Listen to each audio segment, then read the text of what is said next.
पुण्य कर्मों का खाता जमा करके श्रेष्ठ पद को प्राप्त करने के लिए पुरुषार्थ करना है। अतीन्द्रिय सुख का अनुभव किन बच्चों को होता है? संगम युग पर ही तो अतीन्द्रिय सुख का अनुभव करने का है ना, तो किन बच्चों को होता है? जो बाबा ने कहा जो अविनाशी ज्ञान रत्न से भरपूर रहते हैं वही अतीन्द्रिय सुख का अनुभव कर सकते हैं। क्योंकि जब ज्ञान नहीं होगा कि इंद्रिय का सुख क्या है और अतीन्द्रिय का सुख क्या है, तो अतीन्द्रिय सुख के अनुभव ही नहीं बन सकते हैं। और जितना ज्ञान को जीवन में धारण करेंगे उतना अतीन्द्रिय सुख की पात्र भी बनेंगे। तो बाबा ने कहा जब संगम युग पर भगवान आते हैं तो ज्ञान को धारण कर संगम युग पर ही आपको कौन सी पात्र बनना है, श्रेष्ठ कर्मों तो धारण करना है, लेकिन साथ साथ बाबा ने कहा यह अतीन्द्रिय सुख का भी अनुभव करना है। आज बाबा ने कर्म अकर्म विकर्म का गति क्या होता है, विकर्म कैसे बनता है, विकर्म से मुक्त होने का क्या उपाय है और श्रेष्ठ कर्म करने का क्या उपाय है, आज बाबा ने उसका स्पष्टीकरण किया है। आज बाबा की महावाक्य का सार है, मीठे बच्चे यह संगम युग विकर्म विनाश करने का युग है। इस युग में कोई भी विकर्म तुम्हें नहीं करना, पावन जरूर बनना। प्रश्न है अतीन्द्रिय सुख का अनुभव किन बच्चों को हो सकता है?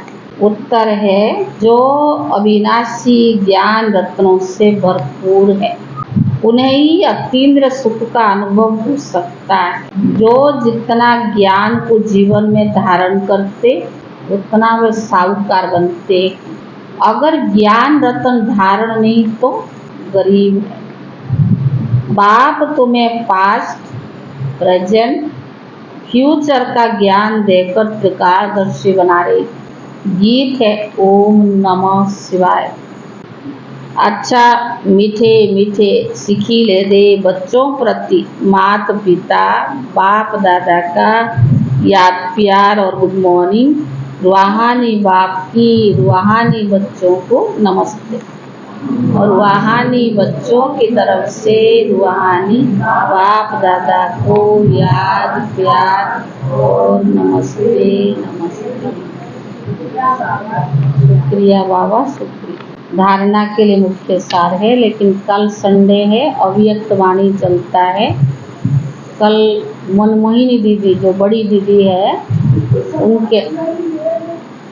उनके अर्थ भोग लगेगा, क्योंकि 27 जुलाई है और 27 जुलाई का दीदी की स्मृति दिवस मनाई जाती है। सब जगह उनके नाम से सभी सेंटर्स पर जो बड़े हमारे जो अच्छे कर्तव्य करके गए यज्ञ को इतना सुचारू रूप से दादी और दीदी ने मिलके चलाया। कई उन्हें दीदी की पालना भी ली होगी, दीदी की दृष्टि भी ली होगी, पर बाबा जो अव्यक्त हुए उसके बाद बड़ी दादी और दीदी ने इस यज्ञ को बहुत शक्तिशाली भी बनाया।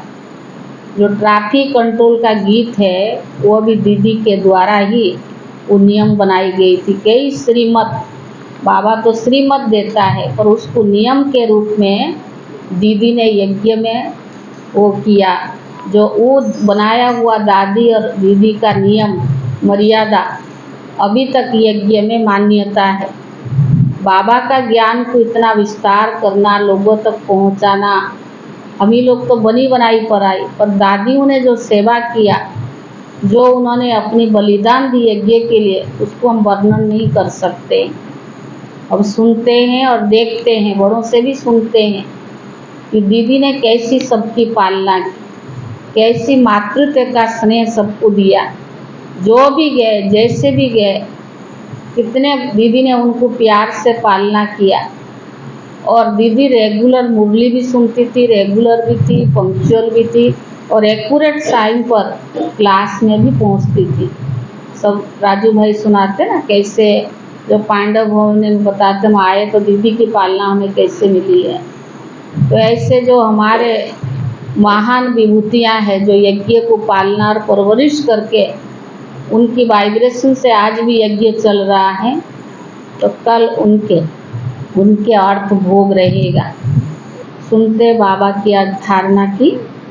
पहला है, इस पुरुषोत्तम मास में अविनाशी ज्ञान रत्नों का दान करना है।